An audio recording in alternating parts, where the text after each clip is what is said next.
Oh, okay, I got it.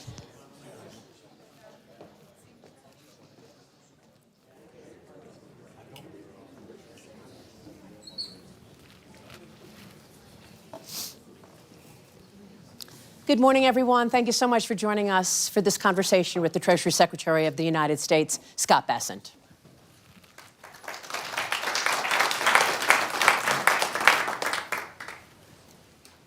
Maria, good to be with you. It's great to see you, Secretary. Thank you so much for sitting down with us. We so appreciate it, and there's so much to talk about, and we are going to be rolling on this live in about 20 seconds on Fox, so we want to make sure that everyone knows that this is a live program, and we will be taking this as it is happening with the Secretary this morning. I know there's a lot of conversation this morning about President Trump's considerations and thoughts about Greenland, and we will get into that, as well as the U.S. economy and the global economy as well. So, Secretary, there's so much to cover. Let me kick it off right now with just that, because I want to talk about trade and tariffs. It seems that the president certainly has set the tone before he even arrives tomorrow. So we'll get your thoughts on that, as well as AI, about the NATO alliance, as well as the macro story. And I will also bring up something that you mentioned earlier, which is the Draghi report.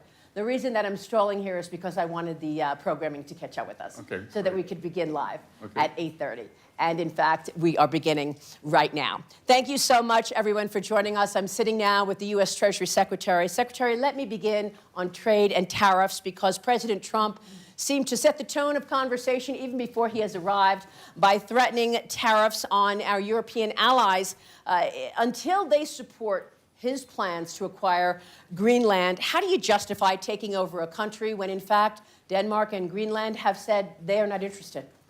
Well, Maria, I think the president has a very strong view on Western hemispheric security and believes that the U.S. should not outsource our national security. He believes that Greenland is essential for the Golden Dome missile shield. And he also, the president, as usual, it's the move after the move that as part of NATO, I think the president is worried that if there were an incursion into Greenland, the U.S. would be called upon to defend Greenland. Greenland's becoming more and more attractive for foreign conquest, and he very strongly believes that it must be part of the United States to prevent a conflict rather than getting the U.S. engaged in ex post into a hot conflict. So Greenland is not expected to be able to have the capacity to stop any potential missiles that could hit the United States. In other words, Greenland without U.S. ownership makes the United States vulnerable. Is that the president's main complaint? Well, I think it's that, and that the U.S., there's the opportunity for the U.S. to become embroiled ex post into a kinetic war if another country moved in on Greenland, and no country is going to assert control of Greenland if the U.S. controls Greenland. Secretary, what do you want to say about the response here? I mean, the European Union is pushing back, saying we are not going to complete our trade deal with the United States because of this. They have already called an emergency summit for later on in the week about this Greenland situation. Well, I would say exactly what I said after Liberation Day last April, when the president imposed tariff levels on the whole world. I tell everyone, sit back, take a deep breath, do not retaliate, do not retaliate. The president will be here tomorrow, and he will get his message across. I believe he is going to have meetings, and again, also have an open mind that, why this rapid response in terms of, this is a no. And by the way, Maria, this has been in the minds of American presidents for more than 150 years, for more than 150 years. So the vulnerability was seen even back then? Well, or the strategic value of Greenland. And I think as there are more trade routes that move near Greenland, Greenland becomes more and more valuable.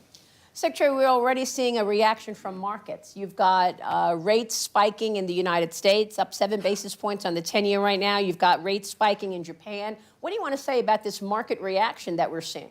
Well, Maria, I think it's very difficult to disaggregate the market reaction from what's going on endogenously in Japan.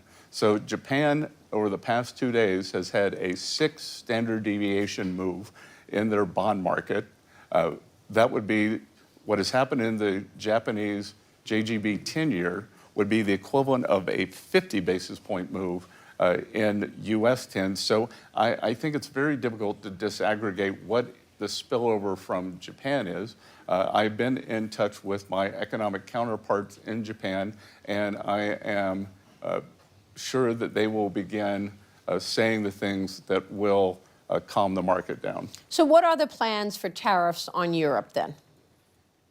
Well, we're in the midst of completing a very good trade deal for both sides. So the plan is to go ahead with the trade deal. Of course, the president has said that he, on February 1st, will implement a 10% tariff if the Danes do not want to give up Greenland, and it is on the 8 countries that sent troops to Greenland. So what do you want to say about the NATO alliance then? I mean, Denmark has been a long ally, the European Union united against any move. How do you progress with what looks like a strategic move for the United States, but also preserve the alliance, the NATO alliance? Well, look, I think that the NATO alliance is very safe, sound, and thanks to President Trump, it's never been more secure. When President Trump came in his first term, the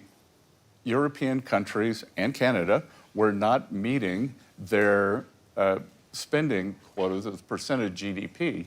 Now they are. They got a lot of catch up to do.